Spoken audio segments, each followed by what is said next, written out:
आपने देखा होगा कि जब भी परमाणु यानी एटम की बात की जाती है तब हमें कुछ इस तरह के चित्र देखने को मिलते हैं। पर क्या एटम सच में ऐसा है? आज की इस वीडियो में बहुत ही विस्तार से एटम की संरचना के बारे में जानेंगे और देखेंगे कि समय के साथ कैसे वैज्ञानिकों ने एटम को समझा।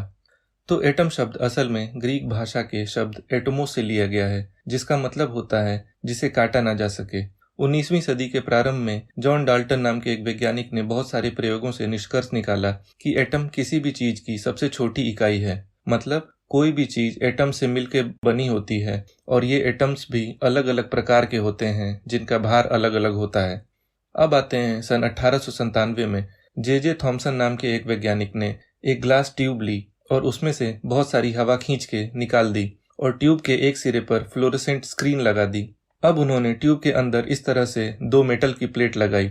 इस प्लेट को कैथोड कहते हैं और इसे एनोड। इसके बाद उन्होंने दोनों मेटल प्लेट को इस तरह से बैटरी से जोड़ दिया। उन्होंने देखा कि फ्लोरोसेंट स्क्रीन चमकने लगी। इसका मतलब कि निगेटिव छोर से जुड़ी प्लेट यानी कैथोड से कुछ पार्टिकल निकल के पॉजिटिव छोर की तरफ जाते हैं और इस छेद से होते हुए फ्लोरोसेंट स्क्रीन पर पड़ते हैं। इन पार्टिकल्स को कैथोड रे का नाम दिया गया था क्योंकि उस समय किसी को पता नहीं था कि ये असल में क्या है। अब उन्होंने दो और मेटल प्लेट लगाई और उन्हें भी एक छोटी बैटरी से जोड़ दिया। उन्होंने देखा कि अब कैथोड रे निगेटिव वाली प्लेट से दूर जा रही है। इसका मतलब कैथोड रे पर निगेटिव चार्ज है क्योंकि समान चार्ज एक दूसरे को दूर ढकेलते हैं।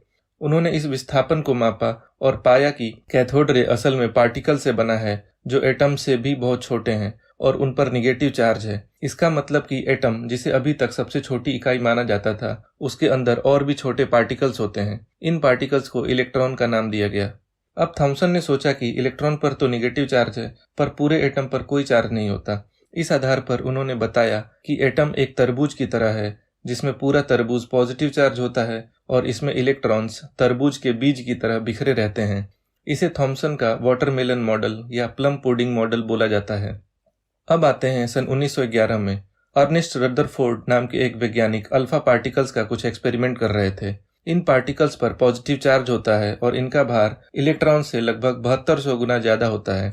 रदरफोर्ड ने बहुत अधिक गतिज ऊर्जा वाले अल्फा पार्टिकल्स को एक पतली सी सोने की परत से गुजारा। उन्होंने देखा कि बहुत सारे अल्फा पार्टिकल्स तो सीधे परत से पार हो गए, कुछ अपने रास्ते से विस्थापित हो गए और कुछ तो वापस पीछे की दिशा में आ गए। रदरफोर्ड ने सोचा कि अगर एटम में पॉजिटिव चार्ज हर जगह है जैसे कि थॉमसन ने बताया था, तो ऐसा नहीं होना चाहिए था। ऐसा भी संभव नहीं था कि इलेक्ट्रॉन्स